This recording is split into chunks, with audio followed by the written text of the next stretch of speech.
Motor anatomy. In this video, we'll be covering the anatomy of e-bike motors, why it matters to understand what components make an e-bike motor, and its fundamental knowledge for motor problem solving. Prerequisite VODs. The one on voltage, current, and resistance, alternating versus direct current, circuits, cables and wires, conductors, and insulators. Let's begin by discussing a few e-bike motor commonalities. All modern e-bike motors are brushless direct current, or BLDC. This means that they're powered by a direct current source, aka a battery, even though the motor uses the controller's AC waveform. All of these motors are three-phase, they have hall sensors, or an encoder, are powered by an ESC, which means electronic speed controller, or controller, and degrade and eventually fail if they're sustained over certain temperatures.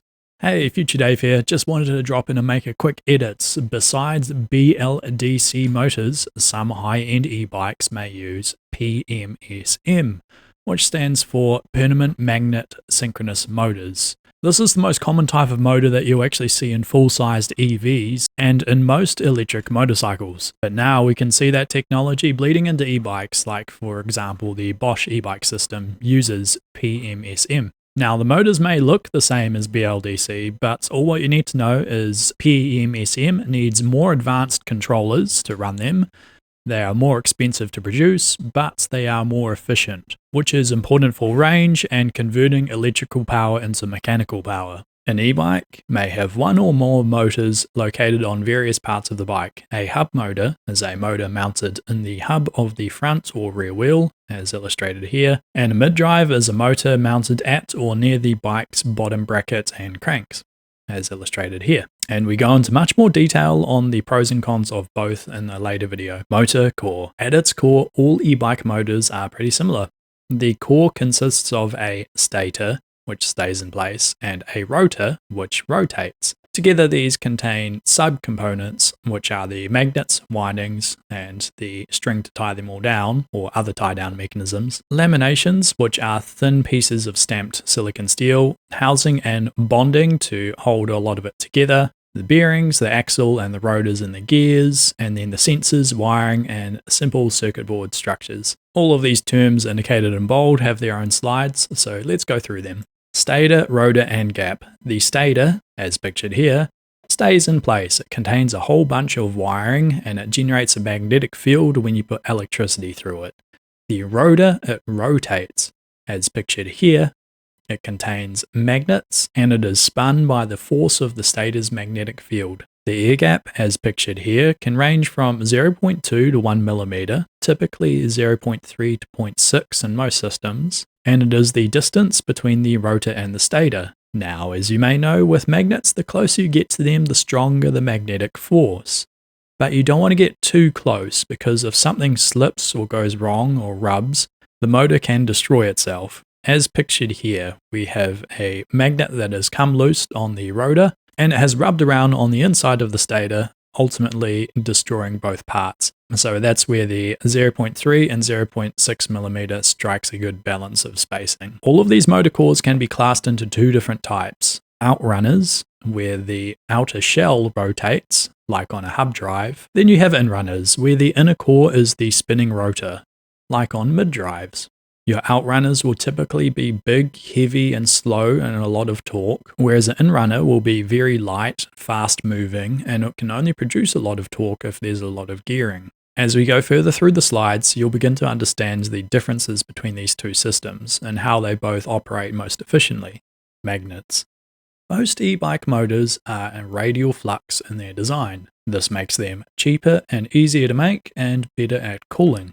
A magnet in a radial flux design has one of its faces as the South Pole and its opposing face as the North Pole, whereas an axial flux design has the North and South Pole at each end of the magnet.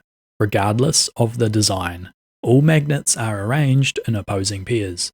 This allows a push and a pull factor, kind of like a gear. So if you could imagine one of these gears is the rotor and the other is the stator, but instead of being physical, they're interacting magnetically. To illustrate, the peak on this gear is a north pole, whereas the valley is the south pole. Having this magnetic push-pull factor allows the rotation in the motor. Now, if all of the north poles were facing inwards and all of the south poles were facing outwards, or vice versa, what would happen is the motor might shudder and suddenly align into position and then stop.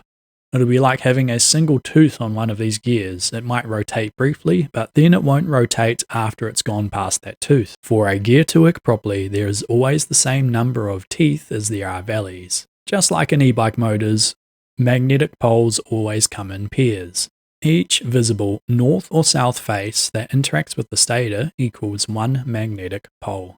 We have an example of this here, where the south side of this magnet here is facing outward towards the stator, since it's an in-runner rotor, and the one next to it has its north pole facing outwards towards the stator. Whereas on the outrunner motor, where the stator sits in the middle, we have the north and south pairs as illustrated here.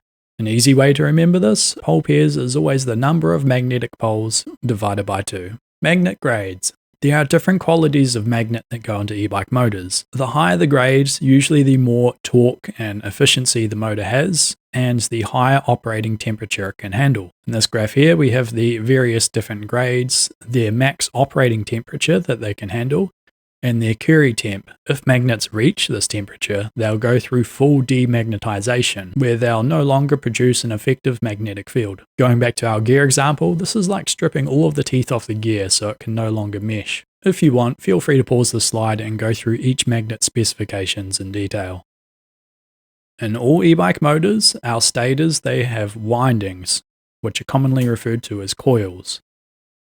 The windings can come in two different designs. You have the magnetic wire or the copper hairpin design, as illustrated here for the wire and here for the hairpins. When we put power through a winding, it creates a magnetic field, or the other side of the gear. Like in our example here, we have our stator and our windings, which are stationary, but the magnetic field is turning, which in turn forces the rotor to spin, as it interacts with the magnets on the rotor. Our windings or coils have different gauge thickness and a different turn count. We'll cover what these mean in a later VOD, but they are important because differences here determine different characteristics about the motor. Our windings or coils conduct the motor's main phase power. So whenever we refer to phase wires, we're talking about the thick power wires that go into the motor. And once inside the motor, it gets divided up into many different coils. Magnet wire in e-bike motors is typically tied down as well to avoid it rubbing on the outer shell. You don't normally see this in hairpin design because the hairpins wouldn't have a tendency to move out of place. The enamel coating that insulates these wires from each other tends to degrade around about 130 to 180 degrees Celsius. When the enamel burns away, you can get a short circuit between the different phases, which ultimately results in a motor failure. In this top image here, we have a nice healthy motor where the enamel looks orange, whereas in the second image here, we have burnt enamel, which looks like burnt sugar or caramel, where we can see it's melted away from the wire. Laminations. Laminations are thin, stacked sheets of silicon steel, typically less than 0.3 millimeters thick. They're typically joined via bonding or rods that run through them, and they make up the stator and some rotor cores, depending on the motor design. These laminations make the motor more efficient by reducing internal losses, which we cover in a later video. Housing and bonding.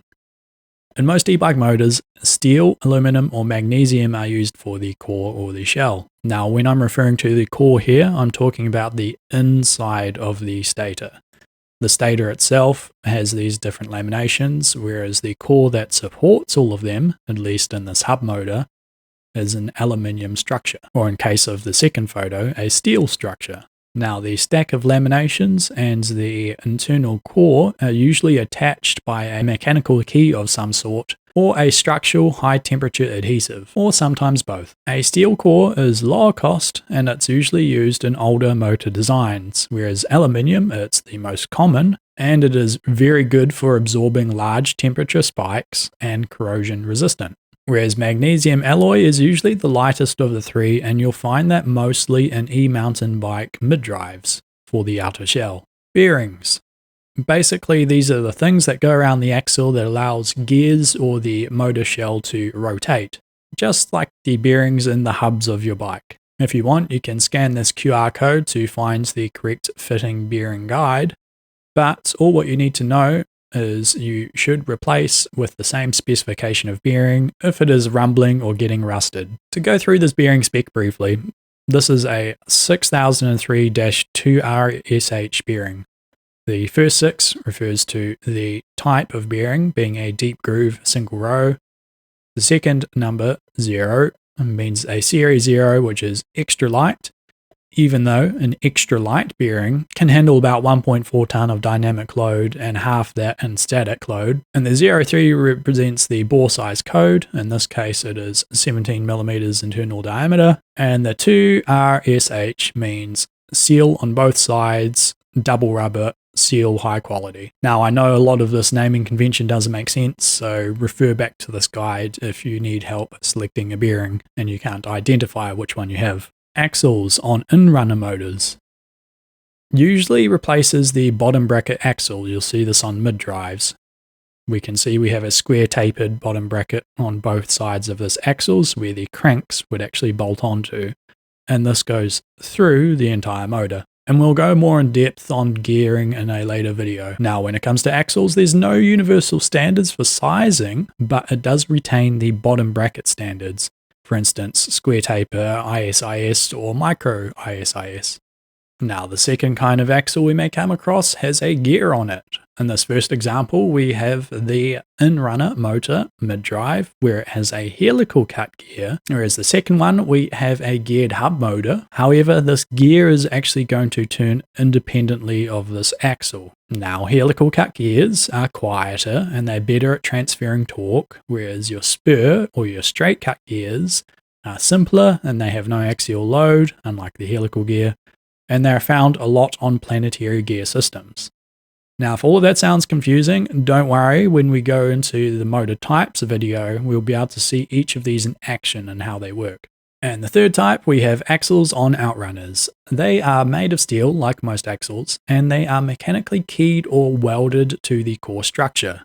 In this example, we can see this little divot here. You'd have a key that sits inside that, which goes into the axle and into this core structure to stop them rotating against each other.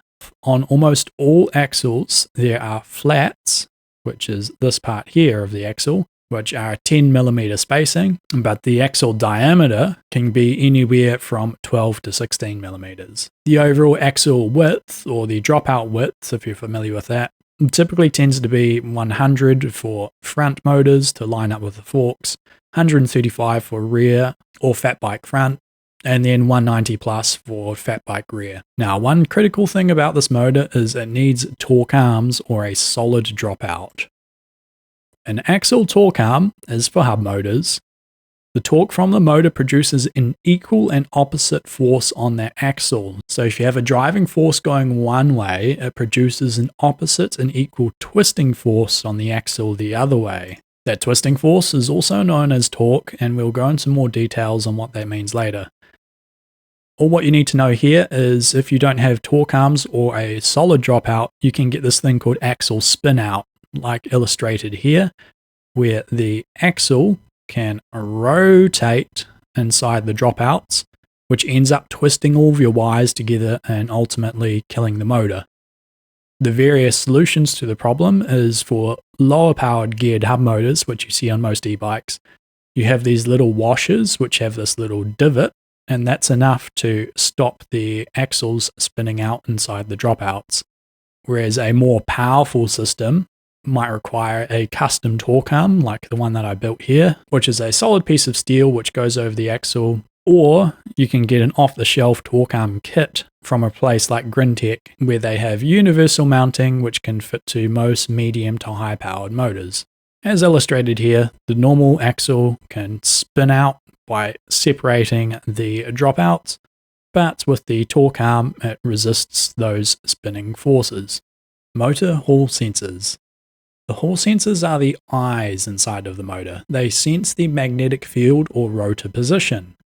There's almost always 3 sensors. Most Hall sensor setups consist of 5 signal wires, typically a green, blue, yellow, black and red.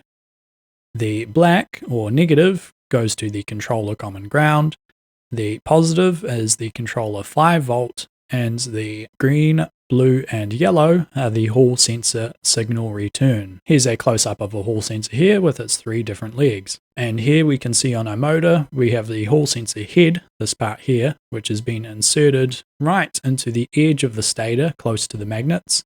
And the 3 legs are soldered onto the circuit board. Typically, motor hall sensors are all active low. Now what that means is the magnetic south pole pulls a signal low or 0 volts, whereas no south pole pulls a signal high or 5 volts. So it's eyeballs that are looking out for south poles. So the ground and the 5 volt provide the sensor power, and if the south pole is present, the return wires will show a reading of 0 volts. Speed sensor. They're like hall sensors. They are used to calculate the motor RPM, or revs per minute, which can be converted into kilometers per hour or miles per hour. We go into further detail about this conversion in a later video. Now, not all motors have speed sensors, especially direct drive hub motors, where the controller usually identifies speed off just one of the hall sensors, since it is a fixed 1-to-1 gear ratio. More on what that means later. For the motors that do have speed sensors, they can be found in or outside the motor depending on the system. For example, we have a geared hub motor here. On this PCB board or printed circuit board, we have a speed sensor here which detects the 6 magnets with their south poles facing inwards towards the sensor on the motor shell. Knowing the correct wheel size, the controller and the entire e-bike system can then calculate your bike speed. On mid-drives, you'll see an external sensor, which is usually a magnet in the spoke or on the brake rotor of an e-bike. The reason why they are put on the outside is because you want to know the speed at the wheel, which can change on a mid-drive depending upon what gear you're in on the bike. Temperature sensors. They can come in many different flavors, but the most common one is a NTC temp sensor, which stands for negative thermal coefficient, which means the resistance drops as the temperature increases. You don't see these in all motors, but when they are present, they are typically placed in or near the motor windings because those are the parts that heat up the most. Temperature sensors are useful when you are pushing the system's limits, because it can tell the controller to reduce power if the motor is getting too hot. Now on an NTC temp sensor, the wiring is a lot simpler compared to our hall sensor or speed sensors. You typically just have a sense output and a ground return, and the controller measures the resistance between them, and based off known values can calculate the temperature of the motor. Cable routing inside a motor. And the cable is typically routed through or near the axle to the inside of the motor on a hub drive motor. Now, this can be a path for water ingress, and depending upon the design can also weaken the axle. The weakest design is this one here, where the entire axle is hollowed out to make a channel for the different wires. Where the second strongest design is where part of the axle is hollowed out, but most of it is still intact. And on the most powerful motors, like this design here, you'll see the axle has nothing cut into it, and you just have the large phase wires and sensor wires going in next to the axle. Now, cable routing is much simpler on mid-drives, normally because the controller and the motor is right next to each other, where it's all potted or enclosed. Therefore, you have better protection against dust and water, but sometimes there's not a lot of room.